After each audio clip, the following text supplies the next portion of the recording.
Hey guys, what's up? Welcome back to my channel. Finally, I got the time to make a review of the Realme 9 Pro Plus. So, if you follow me on Insta, you probably know that I bought this phone a month ago.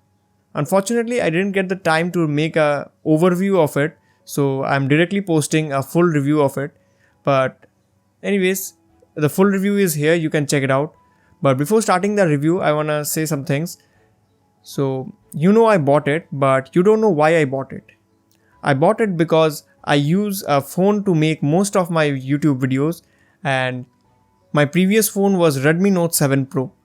Now what happened to that phone is it has a completely dead camera now. The phone still works but the camera is dead. So basically now I don't have any phone to record my YouTube videos, so I needed a phone. So that is the reason for buying the Realme 9 Pro Plus. And lastly, just before starting the review, I wanna tell you that most of the video is recorded with this phone only and with the help of my friend's DSLR. So except for the DSLR parts, whatever parts you are seeing is 70% recorded with this phone and 30% recorded with my old Redmi Note 7 Pro because it died while recording. So now enough of talking, now let's jump into the review.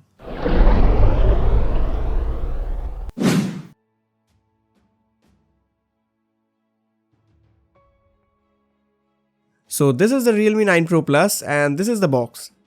Just before going in any further, I first want to tell you that I have the midnight black color, and except for this black color, you get to see two eye-catchy colors which changes its colors under daylight or under UV light. And it is available in 3 variants. So apart from the phone, you get a yellow box where you get a few paperwork and a SIM tray ejector and a case which is of very good quality. And the rest of the things are a white colored USB cable and a 60-watt charging adapter. Okay, so that was all about the box contents. Now let's have a close look of the phone. After taking the phone in hand, for the first time only you will feel that the back is slightly cool to touch as it is a glass back.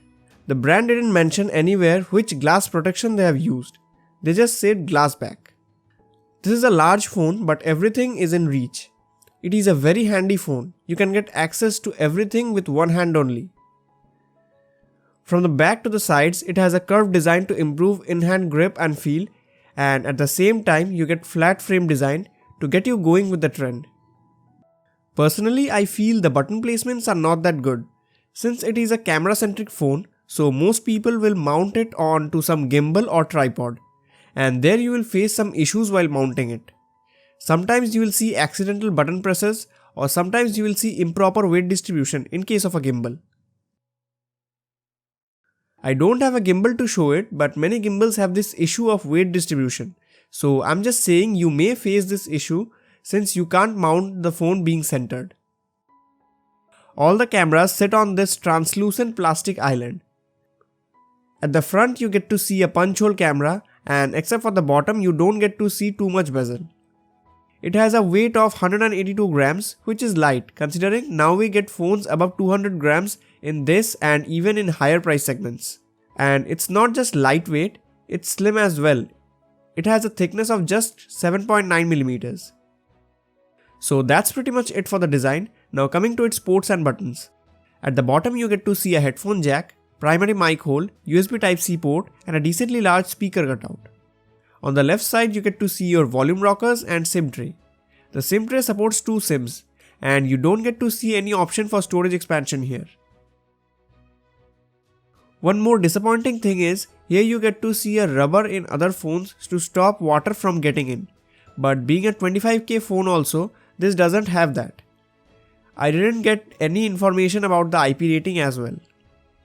On the right it's your power button and on the top is your secondary mic.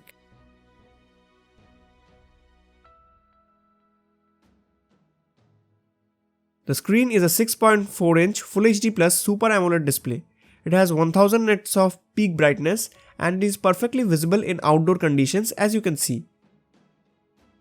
It is a 90Hz panel with 360Hz touch sampling rate and it comes with HDR10 support.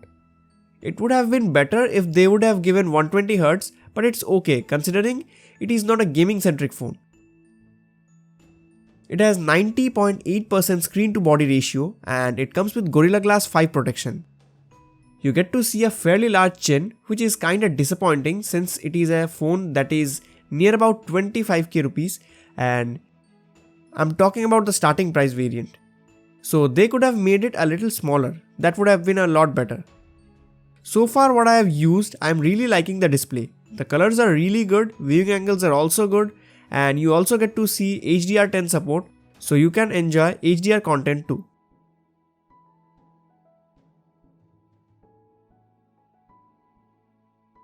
Coming to the specs, it has a MediaTek Dimensity 920. It is a 5G chipset and the phone comes with 6 5G bands. It is an octa-core processor and has 2 Cortex A78 cores that are clocked at 2.5 GHz and 6 A58 cores that are clocked at 2 GHz. For the GPU, it has Mali G68 MC4 and the chipset is based on 6nm architecture, so with performance you can expect good power efficiency. It is a slightly better version than the Dimensity 900 since the clocks are a bit high.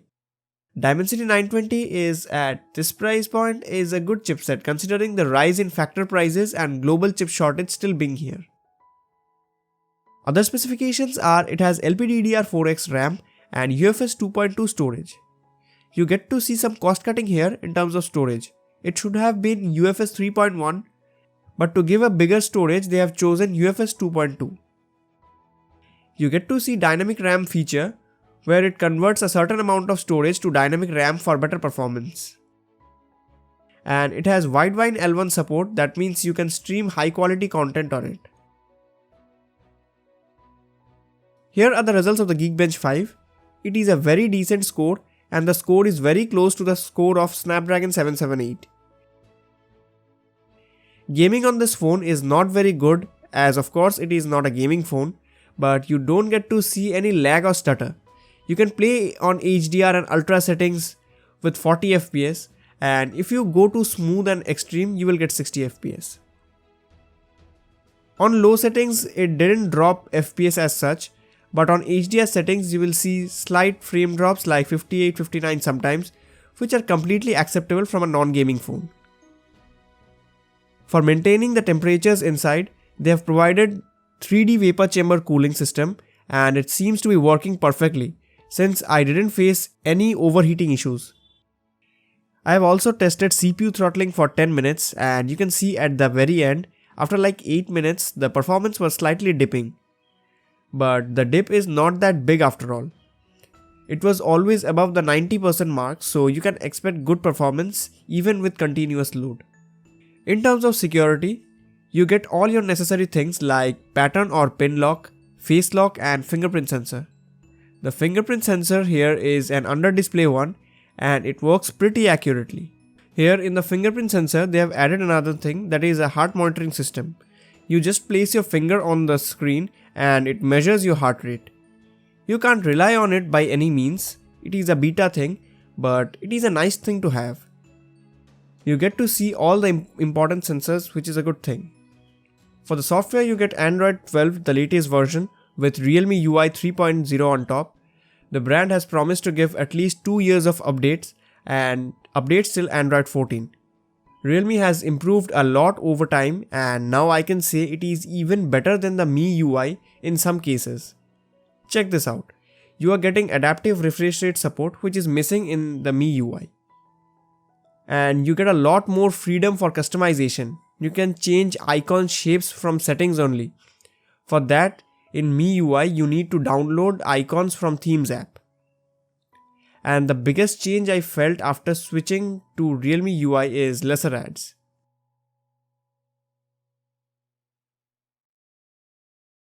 In terms of haptics, they have provided linear motor vibration, which you get to see in premium phones. It vibrates at different levels for different alerts and feedbacks. For communication, you get 6 5G bands, you get dual 5G and 4G support, and carrier aggregation support as well. And for Wi-Fi and Bluetooth, you get Wi-Fi 6 and Bluetooth version 5.2.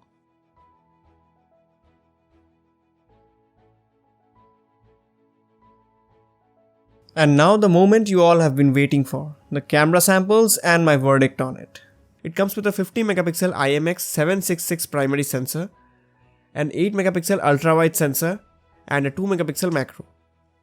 And for the front, you have a 16 megapixel selfie shooter. So the camera samples no doubt very good on an overall basis. Very crispy details, exposure and dynamic range, well maintained photos. I'm very much impressed with the photos it is bringing to the table for 25k price.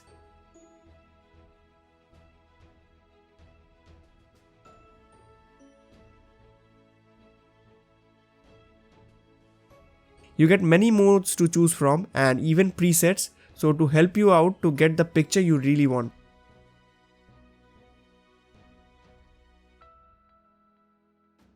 Night photos are also very good. There is absolutely no light in this room. The little bit light you are seeing is coming through the hall room as the door was slightly open. So far everything was good, but there is one problem. Actually two problems, but one in terms of photos, so let me first show you that. Whenever there is a green color object like plants, it boosts the saturation.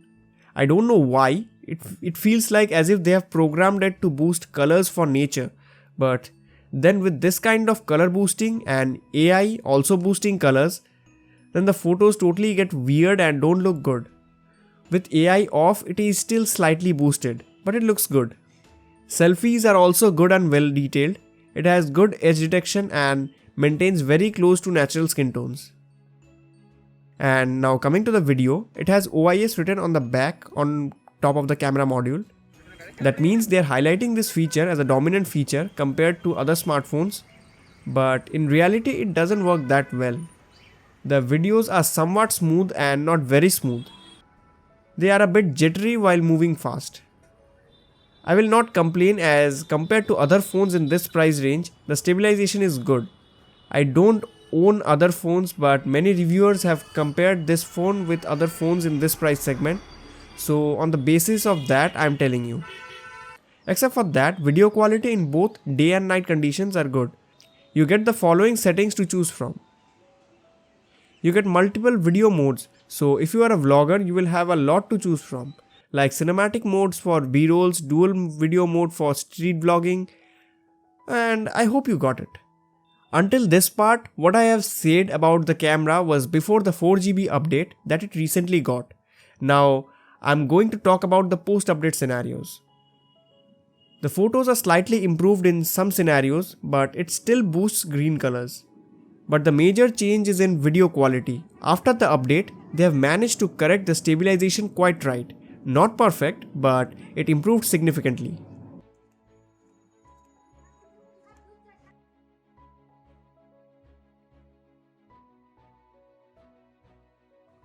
For battery, they have given a 4500 mAh battery, which is decent. But 5000 mAh would have been a better choice as camera usage consumes a lot of battery. If you use the camera very extensively, you will get a battery life of about 4 to 5 hours. Don't take this number by heart, it totally depends on how you are using it and what settings you have set. So after that I used it normally for a day, like clicking pictures, recording some moments of my life, playing BGMI, watching YouTube and anime for a couple of hours, and had a couple of calls and listened to music for an hour or two maybe. And with such a usage, I was having around 7 to 8% battery left at the end of the day. And if you charge this phone with the given charger, it will get to full charge in just 45 minutes. Overall, this is a really good package at 25k price. Other phones in this price category are Xiaomi 11i and OnePlus CE2. I chose this one because it's better in the camera department over these two, and camera is my prior concern. But if your prior concern is brand value or super fast charging, then you can go with OnePlus or Mi 11i respectively. And with that said, this is it for this video. I will be catching you guys in the next one. Until then, peace out.